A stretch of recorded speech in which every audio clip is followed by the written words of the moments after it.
Welcome to the Women in Blockchain Talks podcast, an educational platform where we focus on bringing you fresh and unique perspectives on the crypto and DLT space.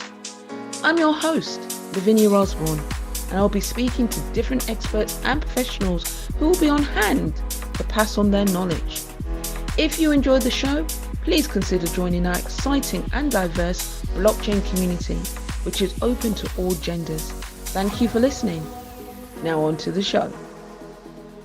Good morning, good afternoon, good evening, wherever you may be. Welcome to the Women in Blockchain Talks community. We have an awesome special guest with us today, Imogen Heap. Hi. Very lovely to be here. Grammy Award winner and just awesome person who I've known. For some of you might find this shocking since I've been, 16? 15, I think, yeah. 15 years old we've known each other. We went to the awesome Brit school, which was just amazing. And that is where Imi started to hone her skills. And then she just left. We all left. And she just took off. And she is this world-renowned digital musician who is just so innovative in this space. And we are so grateful that she moved into the space of blockchain. You was in this space way before anyone was talking about it. The Snoop Dogs, the Halesey, Paris Hilton, you was on this scene. And, you know, we appreciate innovators, pioneers, particularly women in this space, because I'm sure you're aware the numbers speak for themselves. So it's absolutely awesome to have you here. Thank you so much, Imi. Thank you, Lavinia. It's great to be here. Yeah, I mean, I went in to experiment, really. I have to say I'm not really up on my chops for the latest, but I am dipping my toes, well, actually, I'd say my legs quite far in now, just to try and understand the space a bit better. But yeah, 6 years ago, did have a proper deep dive in the space and did some experiments and realized it was a really awesome place where things could really start to grow and change, and saw that potential. But then, you know, life happened in between, and projects happened in between, and children going to school, and now I'm back here again, kind of, trying to understand the space as it's so much different. Well, let me tell you, you are on the right. If there's anything you need to know about blockchain, any connections that you need in this space, you're on the right space. Linda is amazing and her connections are far and wide. Suzanne, she is in this space as well. We've got technicians, developers, Quinn, myself, connector. So anything you need in regards to blockchain, any education, any updates, we got your back, right, sister? That's brilliant. Yeah, that is great. Thank you. I will be calling upon your expertise. Sure. Please do. So with that being said, let's just dive in. What about blockchain technology initially got you excited about its potential future uses the most? What was it that was like, ooh? It was a conversation I had with a dear friend of mine called Zoe Keating, who was just heading off to Necker Island, as you do. She was going to go to a blockchain summit, and she came to my house in Havering a few days before she left, and we were just meeting up. I'd just become a mum 3 months before. Life was just crazy. I'd managed to muster together a song just about, and I had that song ready. It was called Tiny Human to release. But the thought of releasing a song in this music industry just kind of fills me with dread, because there's so many issues around, and we can get into it later. But essentially, what I saw in blockchain after a discussion with Zoe was this potential for multiple different companies, organizations, and people interfacing with the layer of truth about potentially songs. In the metadata, in these transactions, we could create a history of events where we could all see what's going on. Because at the moment, it's a very, very opaque situation. It can take years for a payment to be received. And you just don't really know what's happening. Where's your song got to? Who's registered, who's not registered? It's so fragmented. So I just got deeply excited about this potential with the technology, and also the potential for direct payments with smart contracts, which is the first little bit of experiment we did. And I'm still excited about it. It's still years off, from being that place and trying to really rally together, which has been the main bulk of the last 6 years, really trying to rally together some of the music industry to see the potential in this. But it is hard because there are entrenched interests in the opaque areas, in the grey areas, or in the black boxes, many of them, to not do this. So ultimately, it led us to a point now where we are finding a way for individual music makers to get their data in order to kind of be prepared for that future, which I do believe is going to come to light. And we just need to help bring it forth by being ready and prepared so that future services who are in that space have a way to reach us and integrate with us. Well said, beautifully said. So are you excited with the likes of Snoop and Hazley and Paris and the Laser Eyes and all of this? I mean, Paris, I think she released a song some time ago, but I wouldn't really regard her as a musician per se. But of course, Snoop, he is the dog, isn't he? And Hazley, what do you think about all these musicians coming into the arena? Do you think they're adding to it, or do you think they're just hyping it up and not actually progressing the technology, so to speak? I don't really know what they're getting up to personally in the space. I think it's hard to get into it without, understanding the issues around it already. It's like hard to onboard. It's hard to navigate the space. Lots of issues around IP. What happens to it? What happens to a track? It's very, very early petri dish, stage, and that's really exciting. That's why I'm here. But I think what I realized actually, myself, I kind of fell into that trap with this NFT business, is that it is such a new space and there aren't any regulations and you're not protected, even though it's exciting and, you can build new things and kind of blue sky imagine what the future could look like. But we are still unprotected in this space. And so I would just err on a caution really for new artists going into the space thinking, oh yeah, this is great, we're going to make loads of money in this new space. And it's like, yeah, some people are, like 1.1% people are, but 0.9999% of us are not. It is just like any other music space. You still have to shout above the noise, and there's a lot of noise. I know if you're Snoop Dogg, and if you're Paris Hilton, then obviously it's a bit easier to shout above the noise because you're like massive. But even myself, it's like done okay in the space and, been here and around within the community. But it wasn't easy at all for me to release an NFT. And I still haven't sold a couple of them. So yeah, there's just a lot of misunderstanding really around the space. And what I really wanted to do was just, again, kind of get in there, explore, tear a few things apart, try and understand what the different marketplaces are doing. And I didn't get it right, and I don't think we will get it right for a while, but some get lucky, some don't, most don't. And I think a lot of musicians are like panicking. They're like, oh my goodness, there's this thing, these NFT things, I need to get on it. Oh, what do I do? And everyone's learning the same way, just like not of other people, not of like help. I mean, we reach out when we can and do conversations like this and hope that people listen. But essentially, we're all learning about the problems individually, and we're all kind of trying to find our own solutions. But that is the way with the music industry in general. There's no set path. So what I'm hearing is that individuals are doing it in silo, whereas if there was more of a community, like a musicianal, community where you're actually bringing the learning, because you said you haven't done it right, but you haven't done it wrong either, because in order for things to progress and to evolve, you've got to know what the problems are to find the solutions, right? So you haven't done it wrong, you've just evolved it, duality, in my opinion. So another question for you. What was the biggest takeaway lesson that you learned from your experience starting Mycelia? Am I saying it right? Mycelia, yeah. Mycelia, and working to get Tiny Human on the blockchain via smart contract? Well, that was much easier. That was in a way because there was less fuss about it all. There was no pressure. There was no people looking at you like, what's Imogen's NFT going to do? This was nobody was in the space. Very few people were in the music space. And it was just exciting, kind of, nobody's really watching, just get together with a bunch of developers, put together a hack weekend in Shoreditch.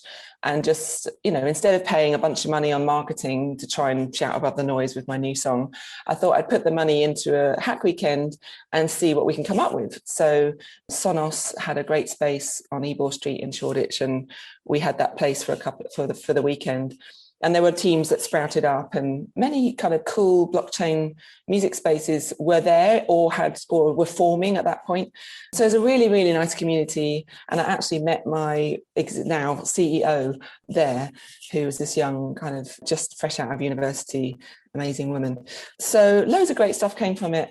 But yeah, it was fun. It was exploratory. There was no pressure. It didn't matter if nothing happened with it. It was just like a fun experiment. Whereas now it seems very serious, and you're talking about IP and big money and the environment and huge things which weren't on our backs back then. I mean, Ethereum had only just launched about a month before, so it was really like new. And this group of people called Ujo were backed by Consensus, who, for-profit enterprise on with Ethereum, and they put together the smart contract for the song to distribute payments upon download.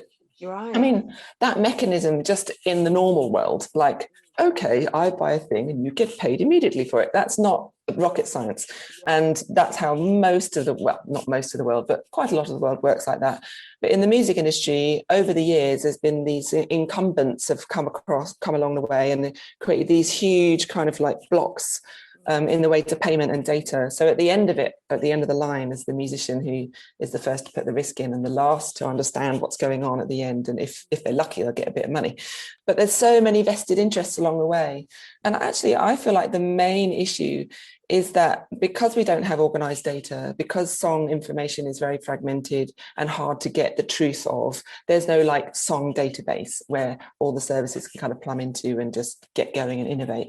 They have to reach out to labels and get collective license deals. And they're very expensive, and the musicians don't see any of that money. That's just the record labels doing that. And they own 70% of the work that's out there. So what ends up happening is services such as Spotify or Apple, they have to do deals, huge deals with the record labels, of which the musicians don't see any. And they get quite a lot up, front. And then there's these tiny, tiny little bits of royalties that sometime maybe go to the artist. But it's just, that's the problem. But if we can turn this around and allow the music to be innovated with easily, like many, many more artists than not are now independent, they're not with a major label. All the new work, people aren't signing major label deals. It's like, why would you do that? Unless they're like very flexible on seriously good terms. So getting the songs data organized is a huge thing that we need to do, which there are various different organizations trying to do this. And then the other side of it is the musicians' data. We've never had our data organized independently, individual, your digital identity, full of information that might need to be used at any one time, whether it's a one-step login or whether it's, what job skills you might have to reach into a different market, or whether it's your inspirations that might want to be used kind of from, music service stations might be interested in that kind of information to kind of search around different bands. So none of that information exists. So if at the moment the only innovation happens where the organized data is, which is with the songs-ish through the labels, but imagine what an explosion of kind of the marketplace could do and innovation if we had organized data from millions of music makers around the world. We would just completely turn it around, and the future of work would be like beautiful.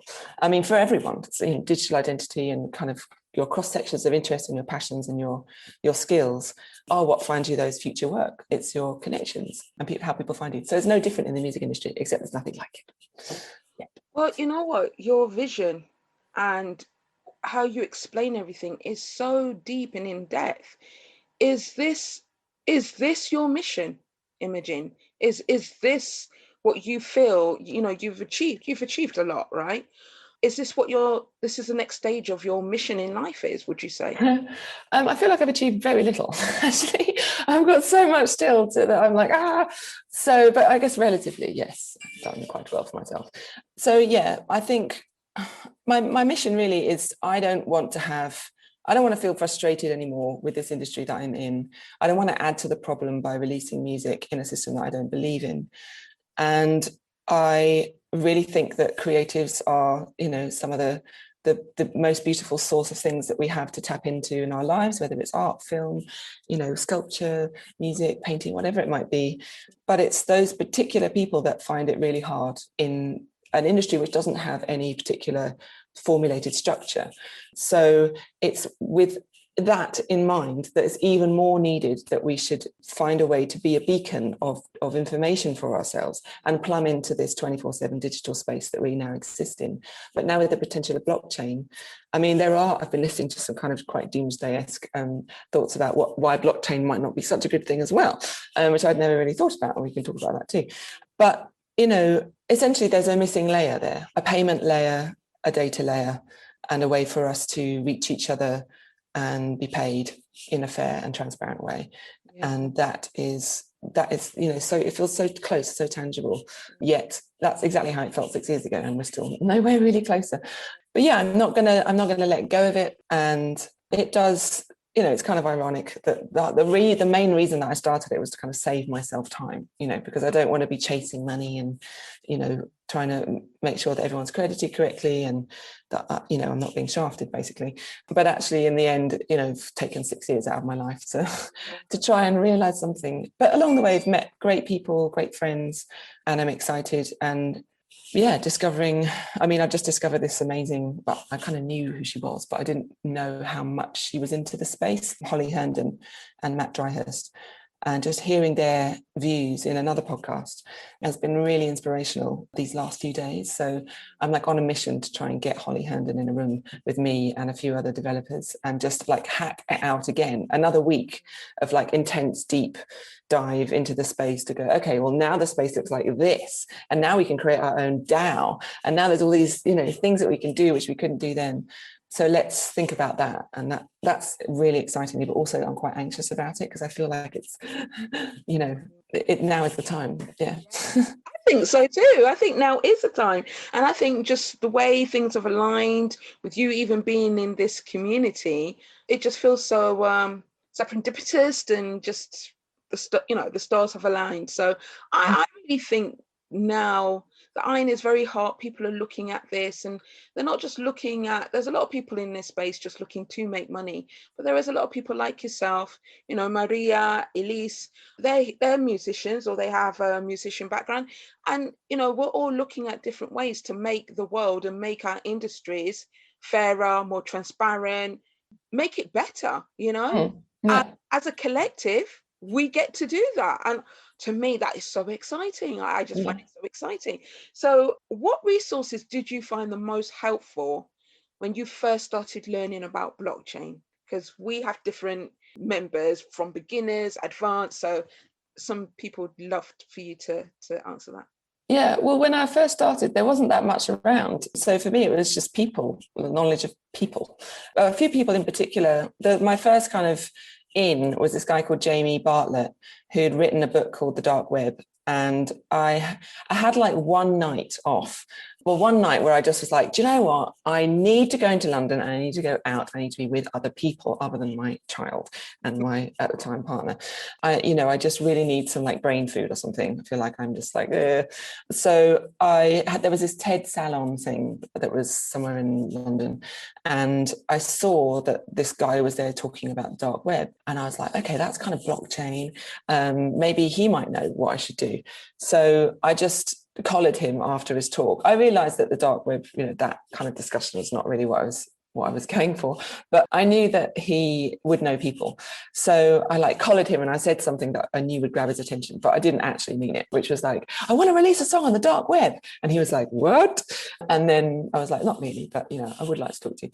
And then took him out for coffee around here. And he reintroduced me actually to this guy called Vinay Gupta, who was at the time the project launch manager of Ethereum.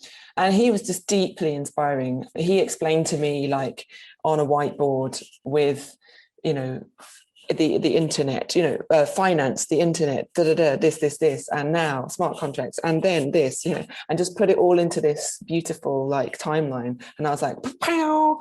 And that's when I started to understand smart contracts. And I was like, God, this is amazing. Wow, this just, I literally couldn't, I was so excited, like I kind of am now with all this DAO stuff. So I just couldn't let it down, and I couldn't put it down. And then the big thing that happened when I had to do lots more research was Zoe got a call from this guy called George Howard saying, do you know any musicians in blockchain? And Zoe said, oh, yeah, my friend Imogen, which I wasn't at all. I was just like, I wasn't doing anything. It was just like reading lots, but very intrigued. And so George called me up and he was like, I want to understand your vision and the future of music and blockchain. And I was like, okay, just give me a week. And so I did lots of reading and lots of thinking, and did huge like white kind of board spreadsheet things of just diagrams and how I kind of saw it, which none of it, I mean, blockchain was like the catalyst of the idea, which is just that we should be integrated and that we should, have kind of verified permissible data. That's it, like, it's not, again, it's like how things should be. And it was just an what's that? And transparent, yeah. And it was just but public and private as well, obviously, because you can't let everything to be public. So there's all those kinds of layers, which was at the time wasn't possible at all. It was like pseudo-anonymous, that's it. And yeah, so I put that down, these ideas, and then George did this huge interview with me, and it was like 4 pages long in Forbes or something. And that's really when everything went a bit crazy, because before then it was just all in my head, and I was poshing around in London, just dreaming up, trying to breastfeed this world. And then out of nowhere, did this kind of Forbes interview, and I just was completely inundated with people just reaching out, going, this is brilliant. I want to be involved, like hundreds and hundreds of people, music services, not music services, finance, just lawyers, everyone just like wanting to talk to me. So that's when I did the Hack Week. And that's when I started to be like on every panel on the planet that was in London and around, because people were just excited to hear how music could be in this space, because it was a lot about law and finance and not very much about anything else. So I was the kind of the music breath of fresh air person that came in and went, la, wouldn't it be nice if blue sky this? But actually not a lot happened.